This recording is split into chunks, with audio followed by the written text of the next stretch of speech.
It's like you've got milk there, JD. All right, grasshoppers, we did it. JD's wife had to get him on the show, but we're there. How you doing, JD? Good, thank you. And I'd like to thank my wife for getting me on this thing. I don't know about Chrome and Safari and all this stuff, but we're there.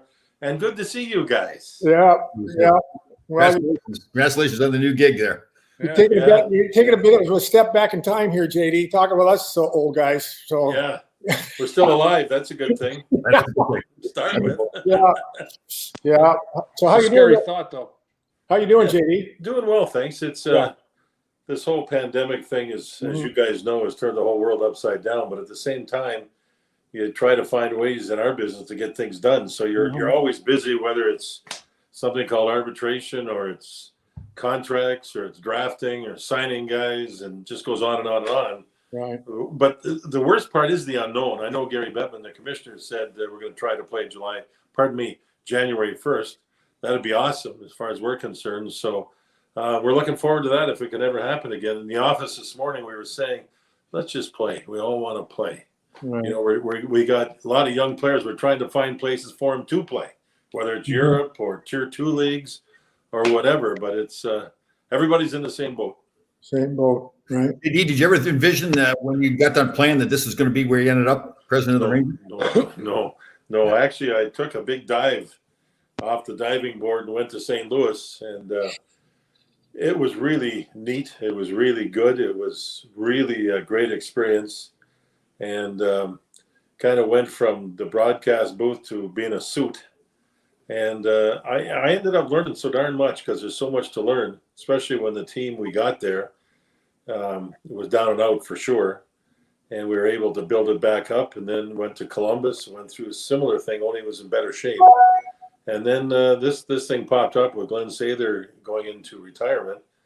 And as you guys know, all three, you know, once New York's in your blood, once the Rangers' blood is in your blood, it's hard to get away from it. It's a great thing. We've all been very lucky to live in this city or near this city. We've all been lucky to be part of the Rangers. It's damn spectacular. Hey, JD, I got a really serious question for you. Here we go. Almost 40 years ago, right? Yeah. Right around now. There was a game in Boston, and a guy scored his very first goal. You don't remember this, do you, JD? When I shot the puck on the net, you're in net. Oh yeah. That's right. Oh. I gotta tell you, I was sitting upstairs here by myself the other night waiting for the baseball game to come on. So I got a text from Doug Riseborough, I think it was, about you better put the NHL channel on. So I clicked it over, and there was the last game in Montreal in '79. Game 5, yeah. And Doug was playing, and all of us were, and it just was a time warp. It was so fascinating to watch, and remembering names and the whole thing. I just wish we would have won another game to make it a longer series, and maybe you never knew what could have happened. But at the same time, and then Doug was reminding me as we were texting back and forth, Billy Joel singing the anthem in one of the home games and things along those lines. Those are special memories. I know we didn't win, but as a group, we had a great time, and they're great memories. Yeah, I remember Billy Joel singing at the Garden because I was starting. So I was used to leave just before the end of the anthem. So by the time I got around to him, he was just going on the ice. I remember I whacked him in the ass.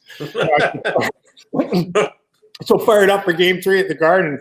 You know, he jumped and stuff. But that was quite an experience. I don't know. Gresh and I, we talked about it, and you know, it just I always thought you'd get another kick at the can. And yeah, isn't that true? Isn't that part's true?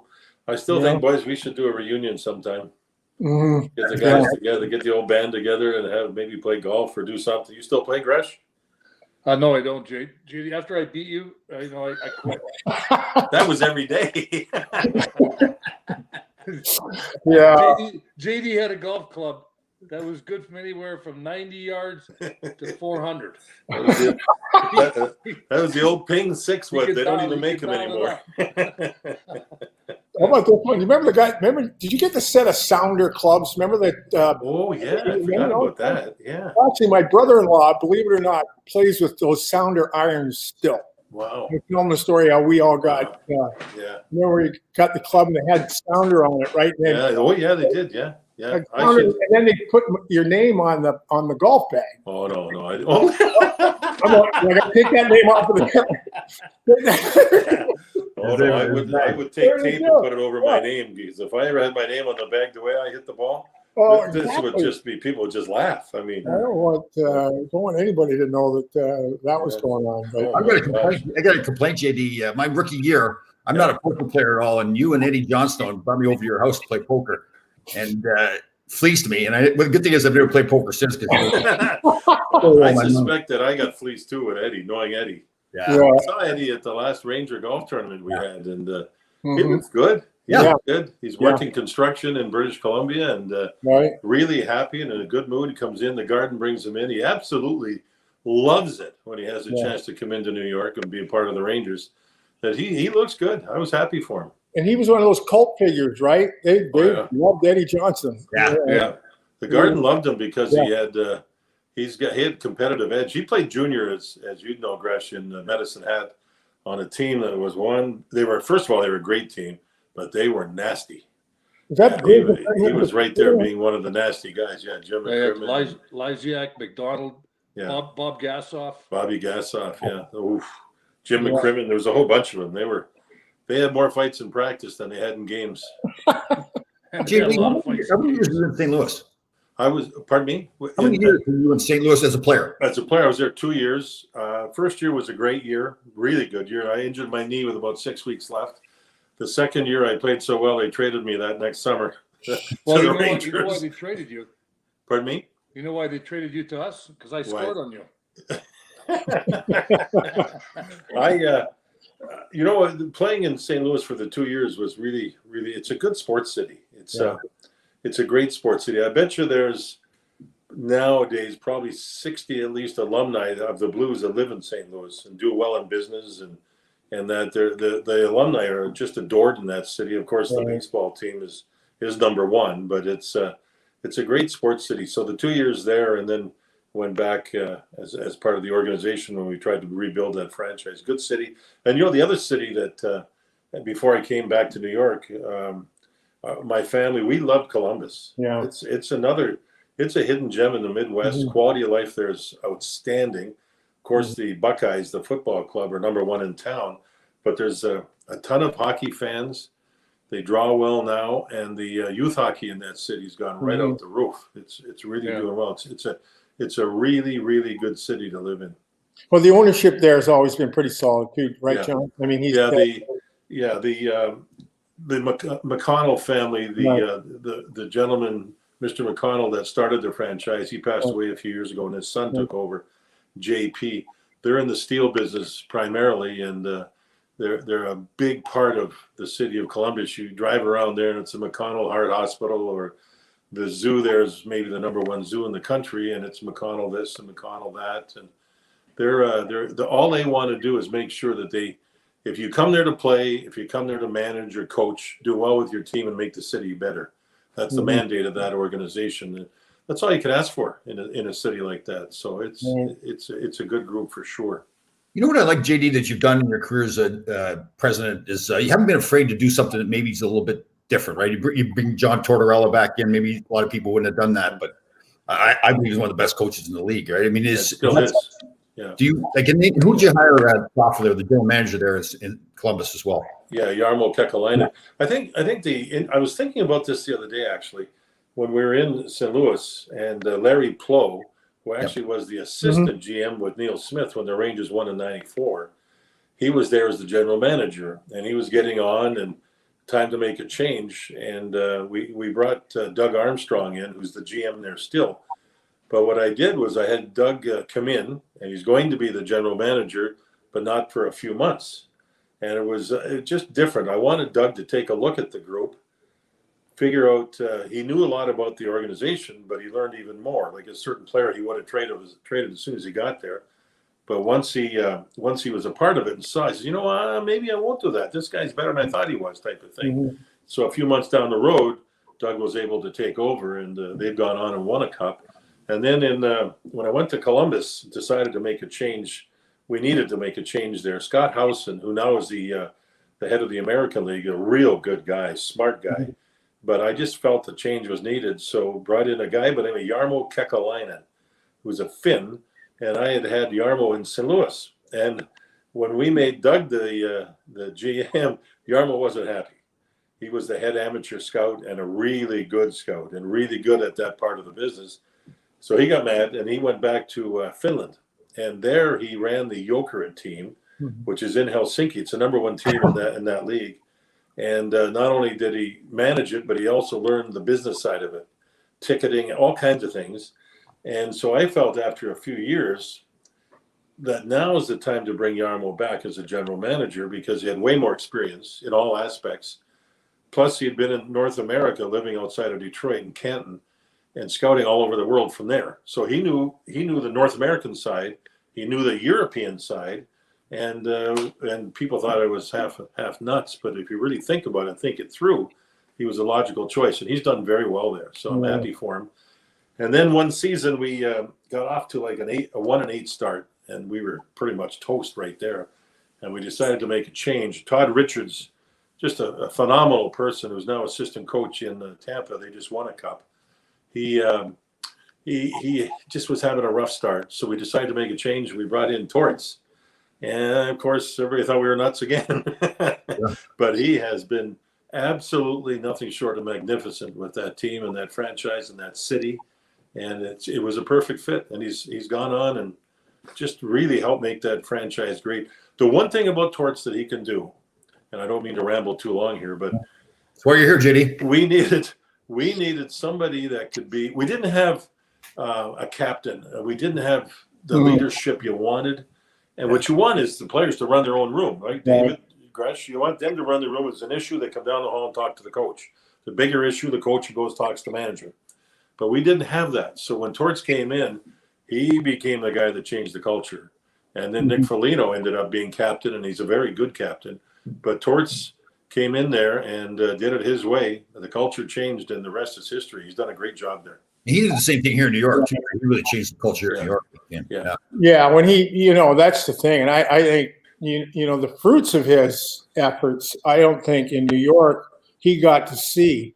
Yeah. Because that team from 2012 to 2015, a lot of those young guys, McDonough, Stahl, Callahan, they all learned the right way to play with Torts. And it's not even the X's and O's, right? It's just what it means to compete and do the right things. And Alvin said he did not get the fruits of 2012. They lost the conference finals to the Devils, but they were a good team. Those teams that AV had, the coach's footprint was all over them. Yeah, he reminded me a lot of Herbie, like getting the most out, like teaching you how to get the most out of yourself, right? I never ever thought about that. That's a good analogy there. That's a really good analogy. Herbie did things his way, for sure. Contrarian a little bit. And speaking of Herbie, did I ever tell you the story? I was in British Columbia, and I had a golf tournament out there, which we had every summer for Crohn's colitis, and some of it's in my family.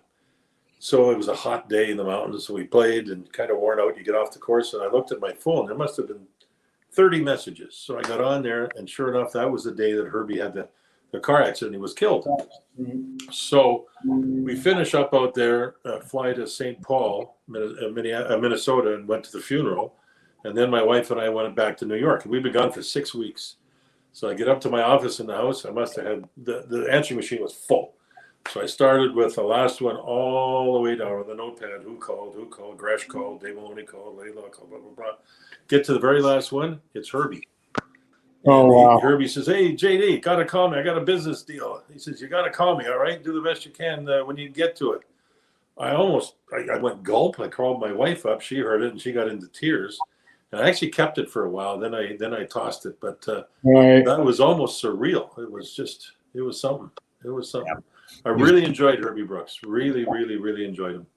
Well, the life work too. I think they're really teaching like life lessons too. Like the stuff now I look back about with Herbie. Like Herbie used to talk about passes come from the heart, and obviously Herbie meant you pass the puck, you push hard into it. But I think he also meant about life like that too. If you're going to do it, you do it all out. And that's the same thing with Tortorella, right? The wolf feeds the legs. Yeah. Definitely. No, it's true. Like a lot of the great coaches, they walk that line, right?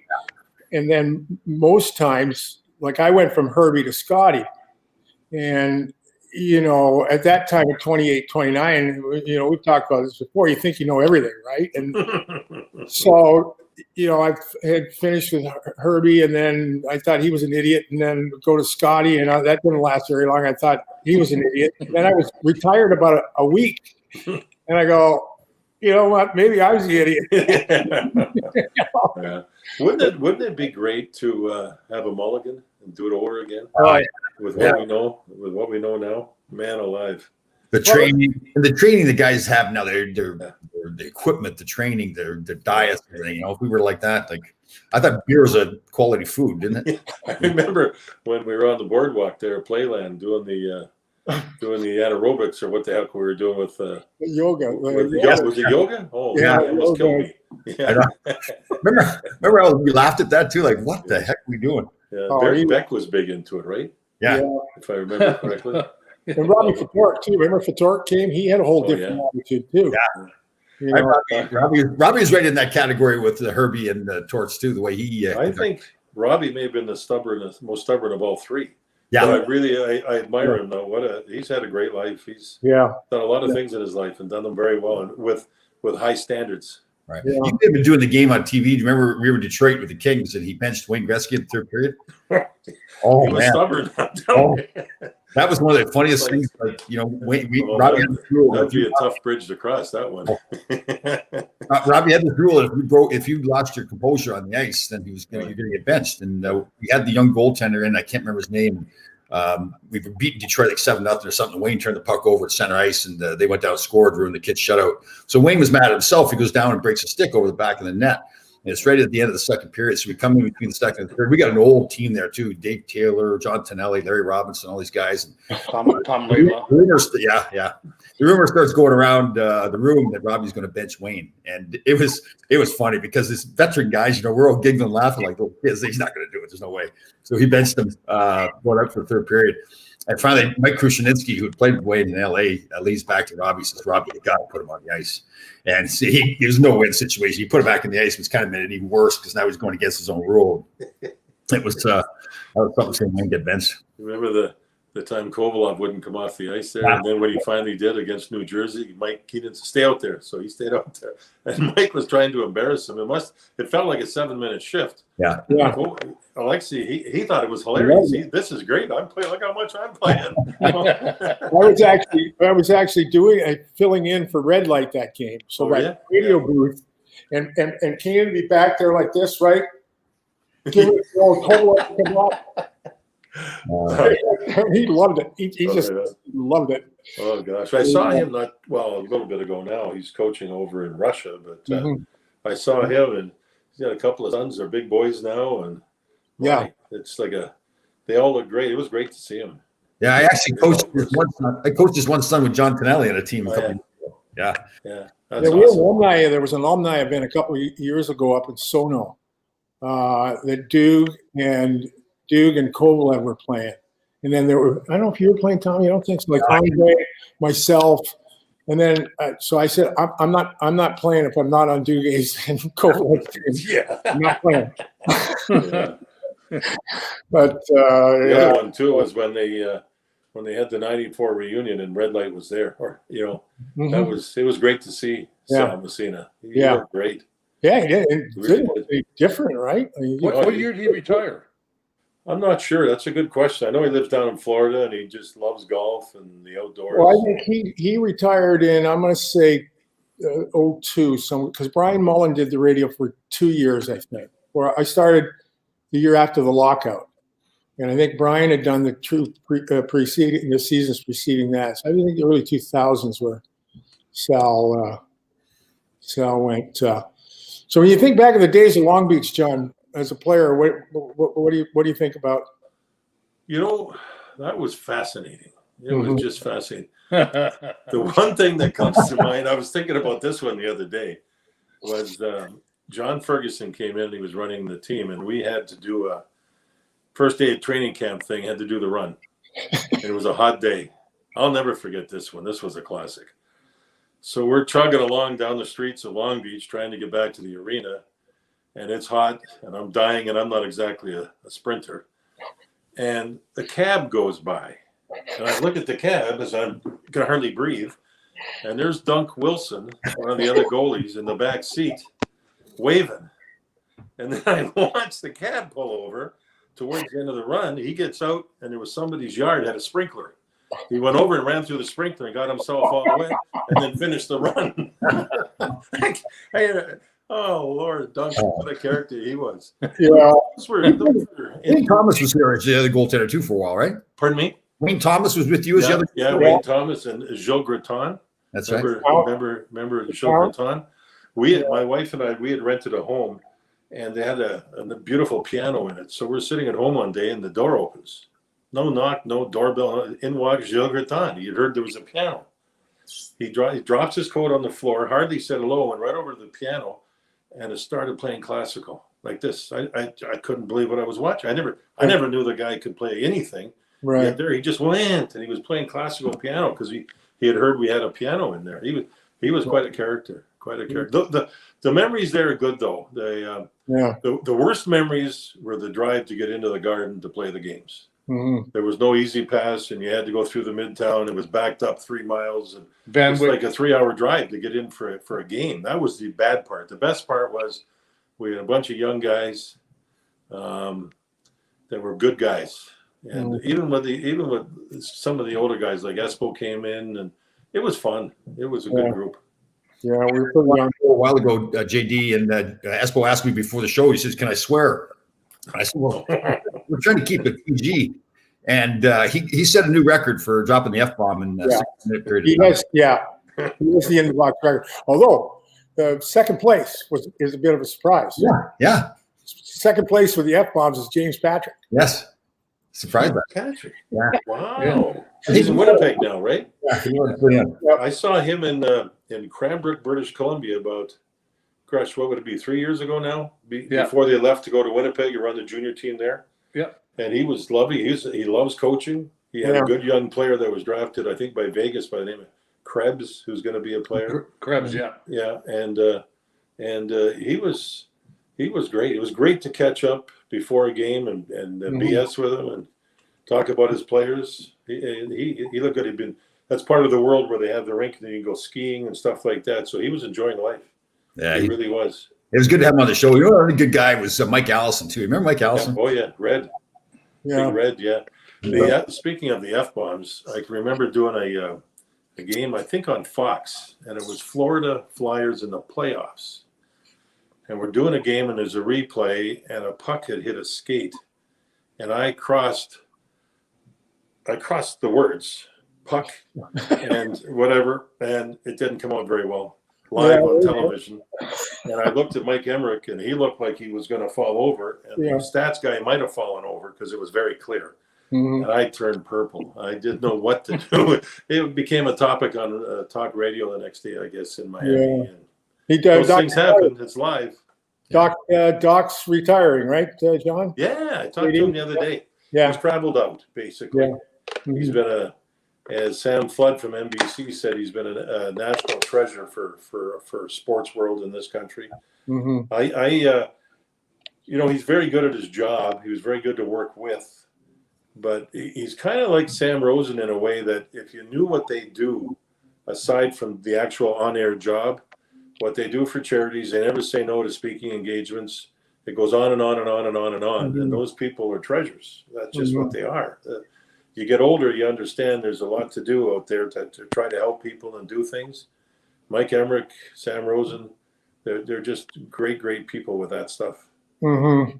So JD, I get to do a little bit of housework right now. I live about 50 feet away from Gresh, and about 4 months ago, his sister was nice enough to send a mask to him to give to me. So I just got it the other day. I want to make sure everybody sees this. Oh yeah, look at that. After 4 months, I finally got it. Thanks, Gresh. Well, it takes a while. 50 feet. I had to bring it to him. He couldn't walk across the street.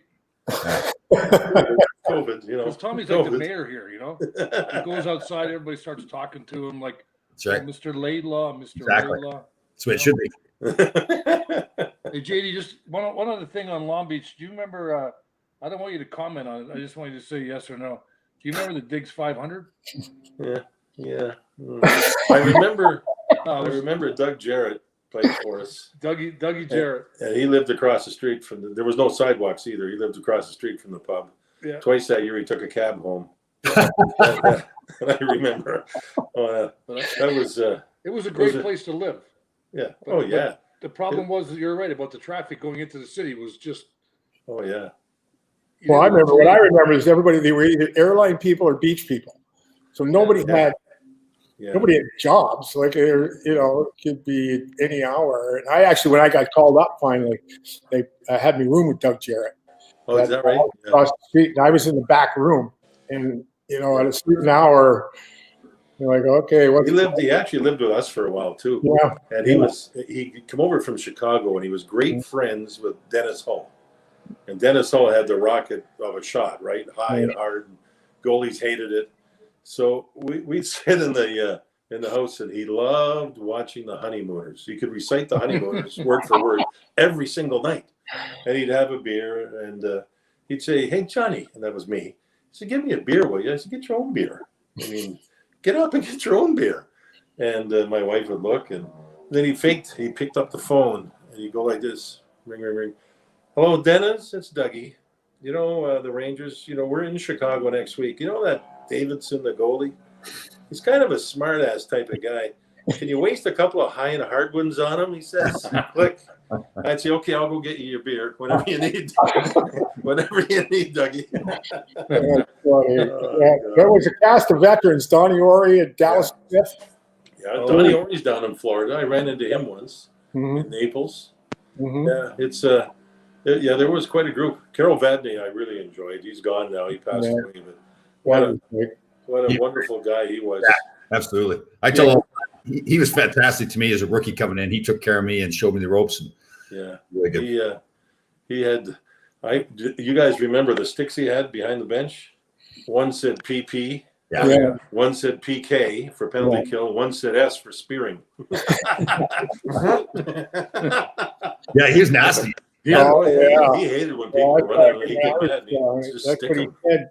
He said, when somebody comes at you, keep your stick up. Just Yeah. keep that stick up. Yeah. He said, if the guy comes through your stick, then you're on your own. I think him and Gary Howard had the most stick swinging things I've ever Oh, seen. God. Speaking of which, do you remember when Bob Gassoff and him at center ice? At Yeah. the Garden? Oh my God, they got a stick swinger, and if either one of them had connected, anybody, either one of them in half. That was Vad and Gassoff. Yeah, Yeah. Bobby Gassoff and I were both drafted by the Blues the same year in Yeah. '73, and we played against each other when he played in Medicine Hat. I think he's the meanest, toughest guy I ever met in hockey. He ended up getting killed in a motorcycle accident in St. Louis, which was just tragic because he was young. But boy, was he tough and was he mean. I mean, mean.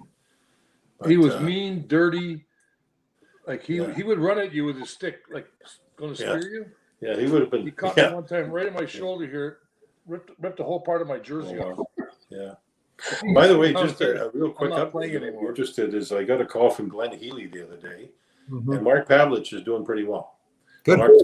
Pav's gone through some tough times, and they've gotten to a root of a lot of the issues that Pav had, and Glenn was real happy with how he's doing right now. On another note, a lot of Ranger fans, if they're watching, Jim Nielsen's the chief. He's in a battle right now, so we're pulling for him for sure. yeah.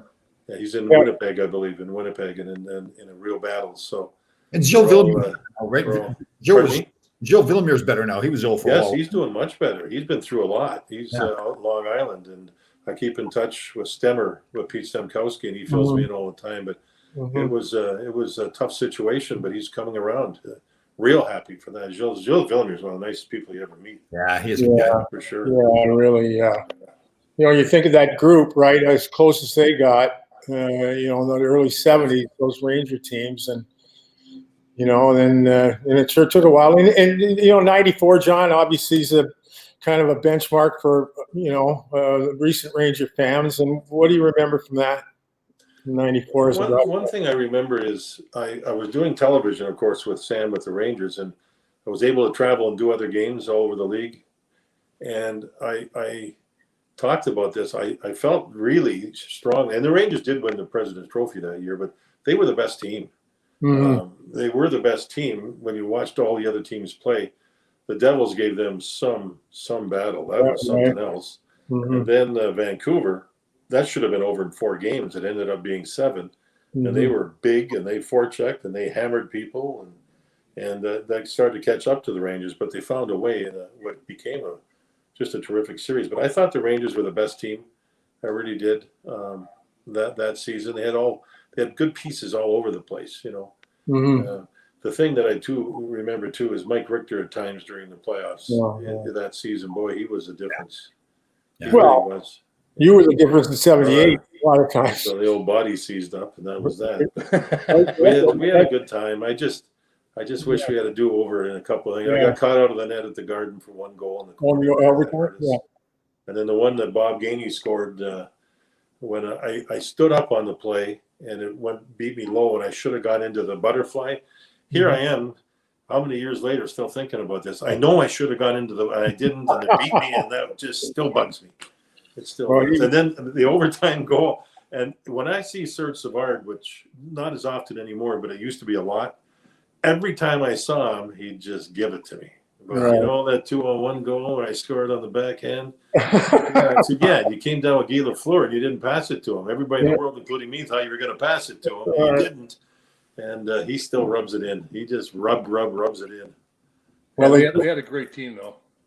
Oh, I'd like to do a count on how many of those guys are in the Hall of Fame. It's almost like double figures.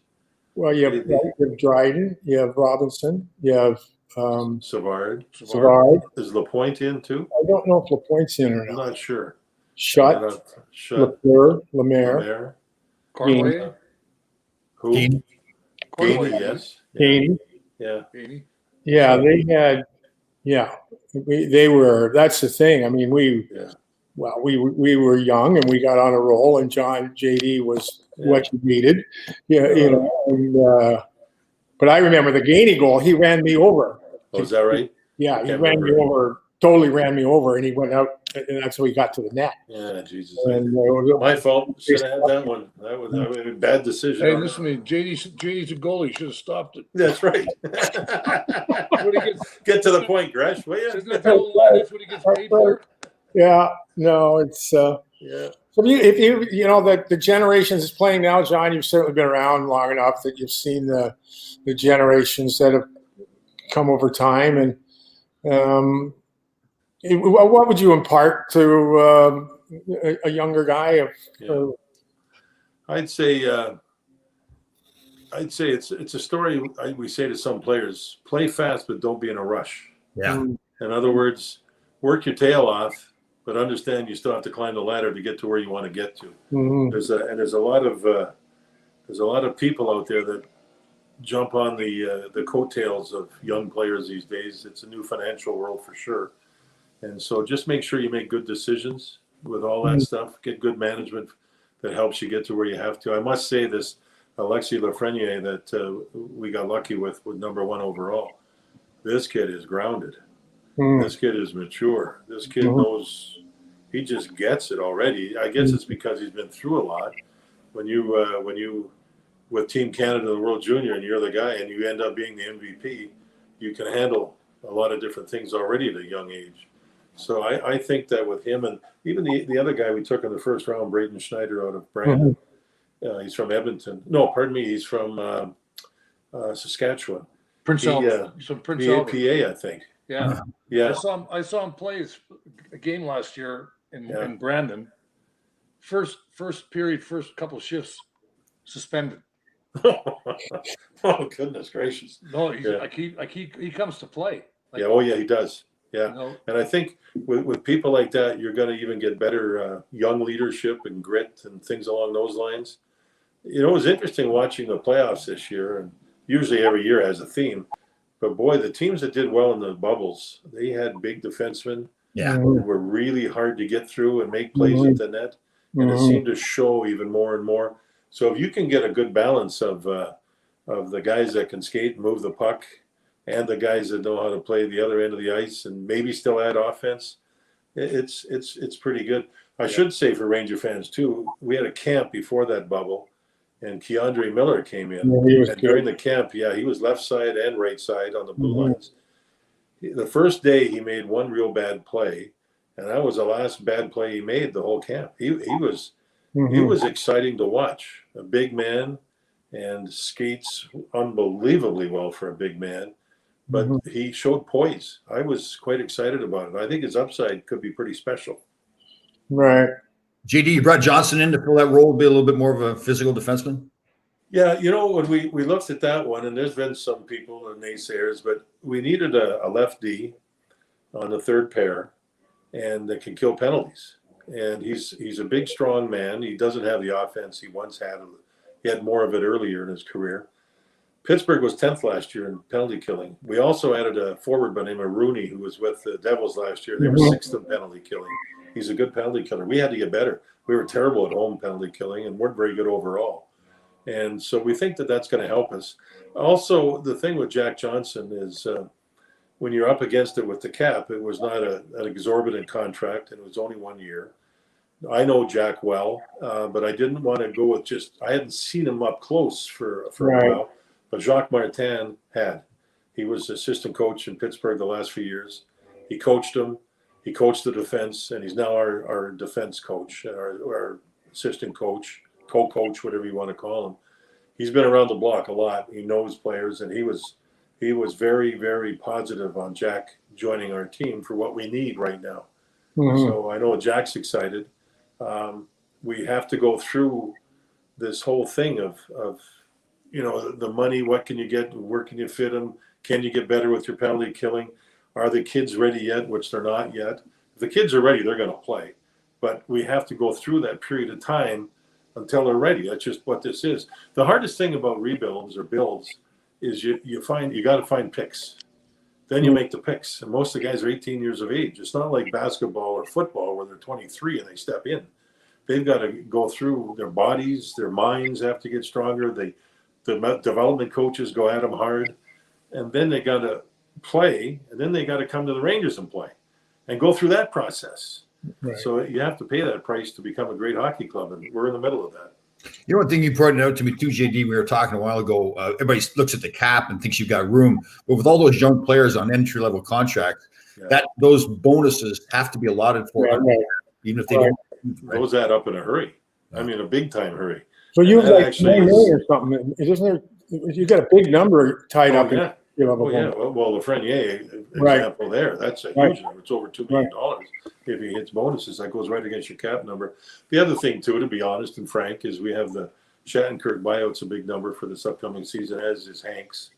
But after this season, those numbers would drop way off. We'll be in much better shape that way as far as cap goes a year from now. But you've got to go through it. That's just what it is. And, you don't really – first of all, you don't expect the pandemic and then the cap to be flat, and so it's not growing. Second of all, in all reality, you didn't expect to get the number 1 pick overall. So there's a big cap number because of his bonuses that goes against you. It's a great problem to have, obviously, but these are the things you got to work around, and that's what we do. I hope that kid comes in and just lights it up. He's interesting.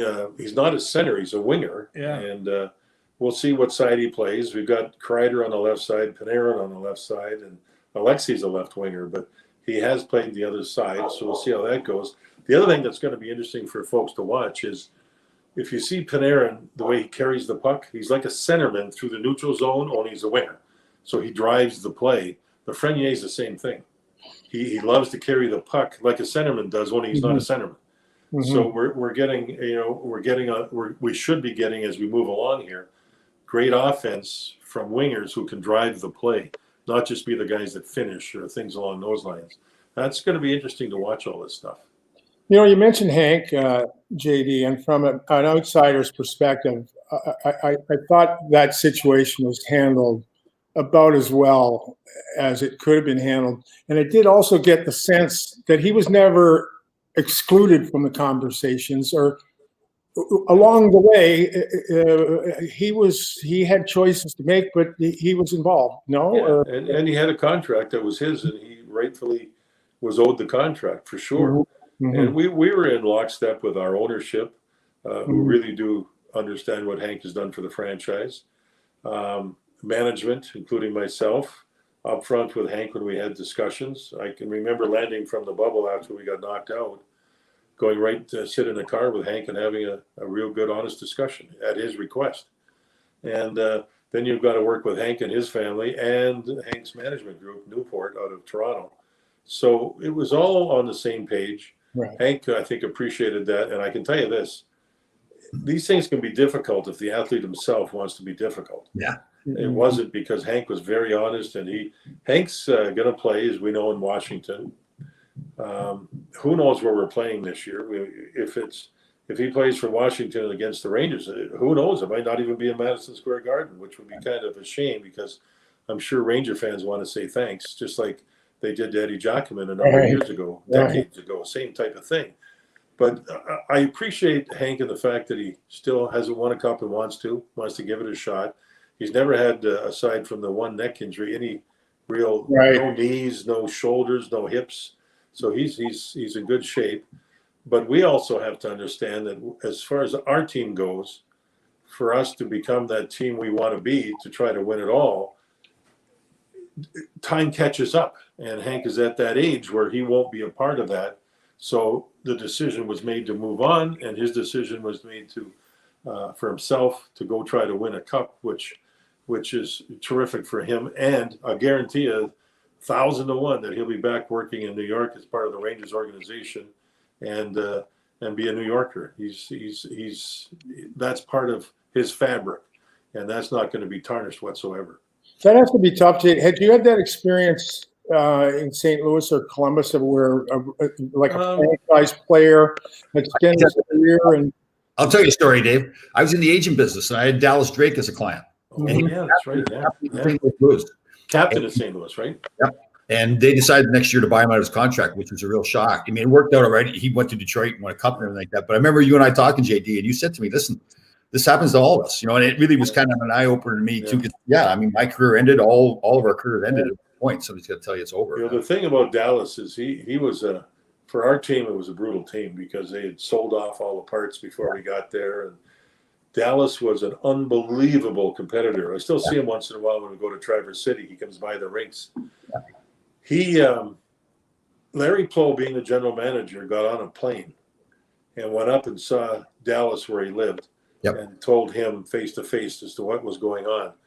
That in itself tells me the respect for Larry Plow that he had for Dallas Drake. It was remarkable. I mean, he could have just picked up the phone and said, just call Tommy, and told Tommy. But he actually went there and told him. And then Dallas ends up going to Detroit and wins the Stanley Cup. Yeah. So it was a win-win for everybody involved. We just had to make the change because we were going nowhere. We had to find ways to continue to grow. It was interesting. We would take Keith Tkachuk playing for us, and we'd trade him for a first rounder. They'd go through the playoffs and not win. Then we'd re-sign him and trade him again for another first rounder. I think we did that with Doug Waite too.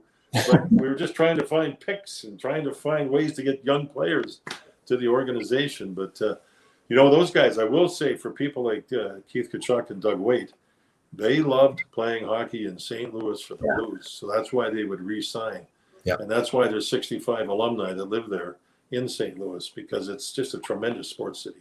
And they have an alumni rink there. Like, they have a rink that they got their own room, and it's pretty good. Yeah, and they have a big suite at the games. Right. At the rink there, they had it all fixed up with pictures of guys, and the beer company would take care of them and everything. It was a pretty good setup.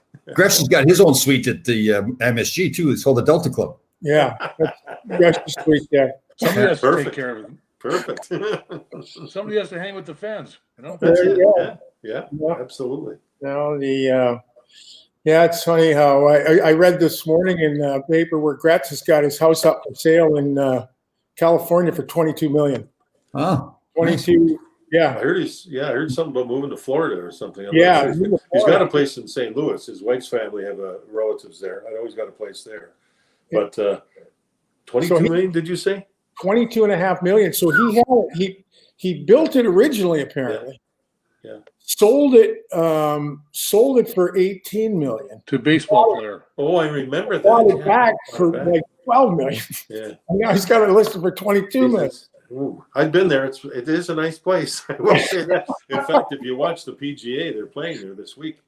At the golf course that house sits over is called Sherwood. Mhm. The PGA is there this week. I talked to Joe Yeah. LaCava last night, who was Tigers.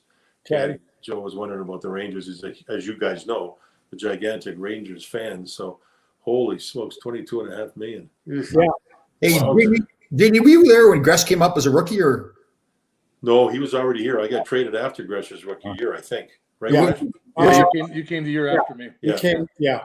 Yeah. what was your impression of Gress? Oh, I'd seen him play. He just, the puck was his. Remember that voice? Yes. My puck, and you guys can't get it away from me. Remember after practice, chasing around, we played that kickball after practice. Oh, Yeah. and him, Didn't the zingers weren't that good though, right? No. Oh, geez, professional zinger. yeah. Just wait. Disappointed JD because he really has no problem giving Dave and I a hard time because of our follically challenged or follicle. Yeah. Hey, John. Now that you're the president of the Range or the Range organization, and we're happy for that. And we know you'll do a great job.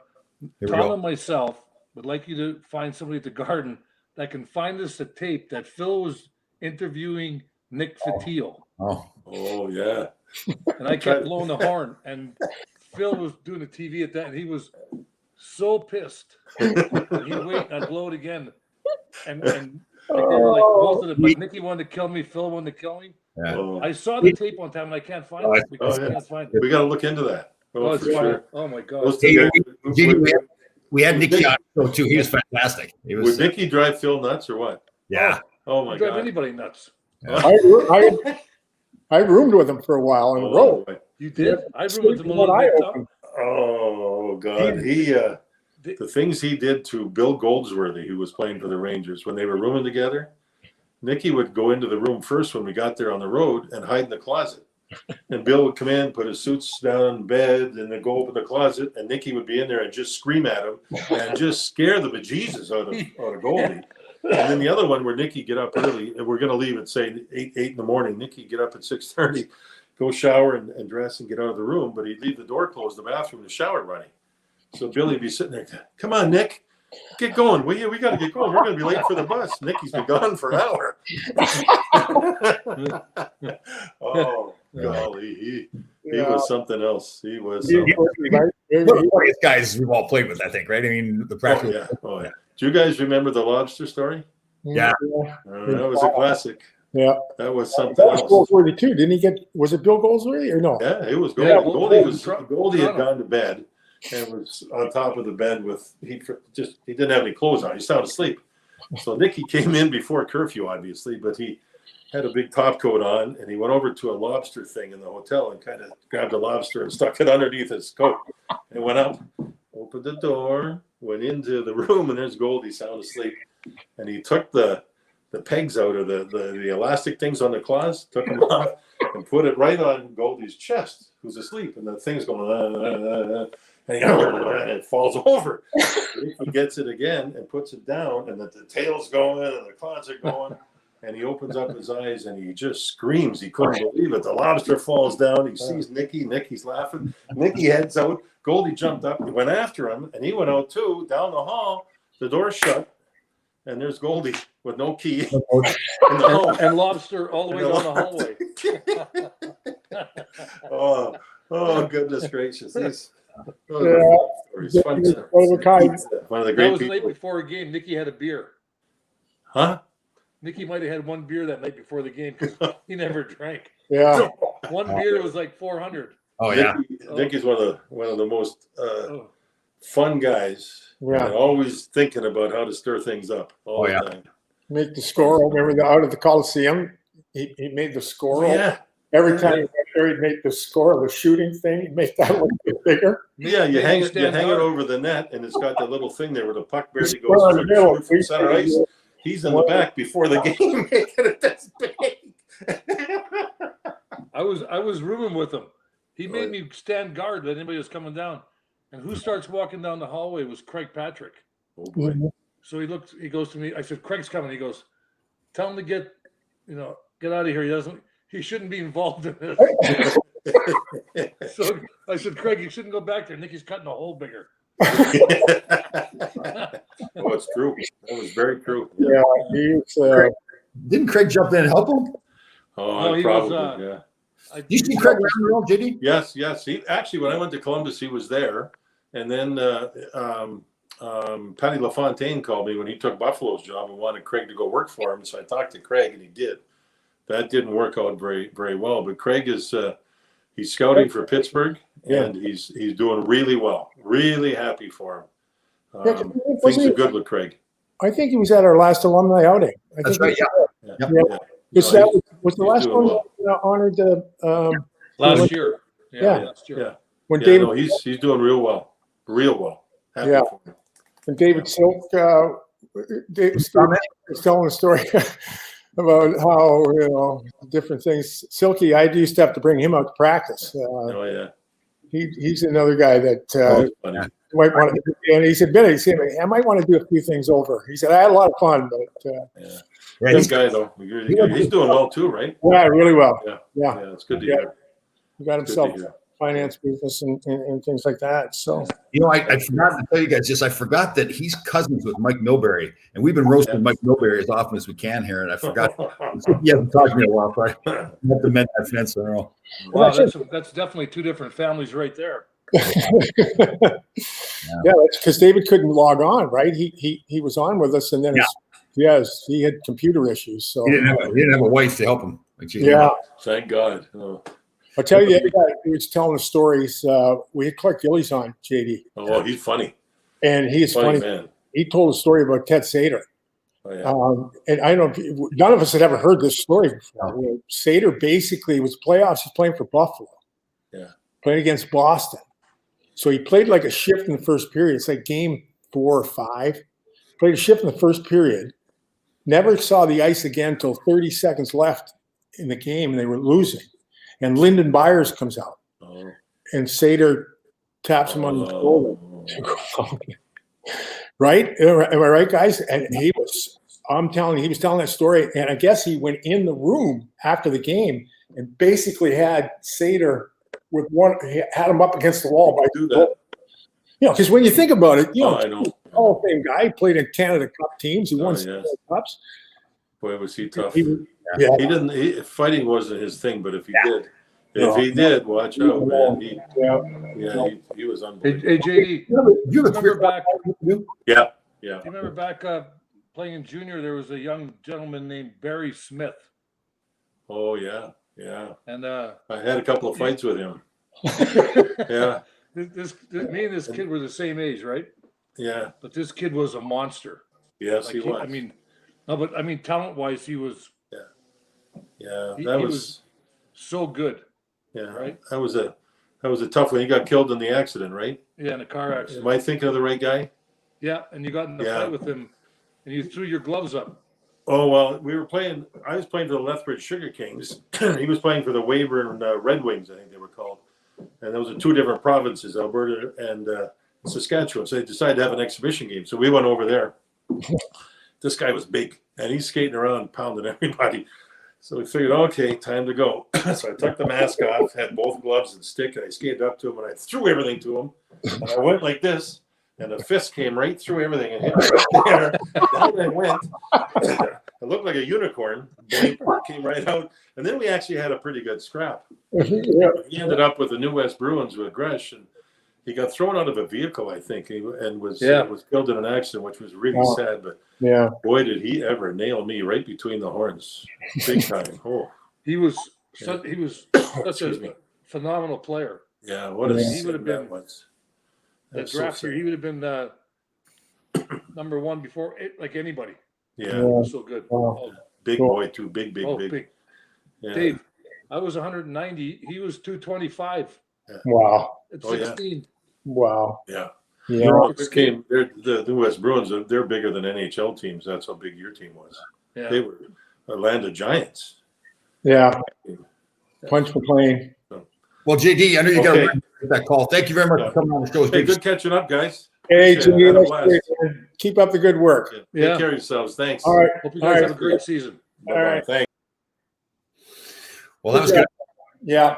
He's a good man. You don't Yeah. need anybody to talk when JD's on there. No. No, he's I remember when I first came up too, like he was like that. He's the old storyteller. He's been like that.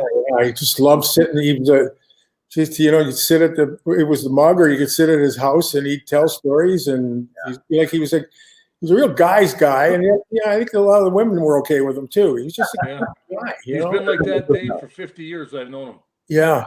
No, it's just a really good dude. He's a good man. So that was good. Good job, Tommy, tracking him down. We'll get some more guys. All right, guys. Who's our other special guest? We didn't mention him on here. Special guest? No, I had a surprise. The surprise was the mask finally got to me. Oh, I thought it was that Dave was back. Oh. Yeah. You know what? You two guys are sucking up to JD too. You put your Ranger shirts on for the show. Yeah. Yeah. Yeah, yours just don't fit anymore. That's all. Your arms are too big. Well, yeah, you gotta get your arms. You gotta get those arms and ice. Cut the bottoms out of them. you guys got any ice bags at your place? Oh, swollen up there. Swollen. Yeah, you gotta get them in ice. At least one thing in your body can still get. Yeah. All right, guys. Guys, see everybody next week. All right, have a great time, you guys. Bye. Bye. That's too far.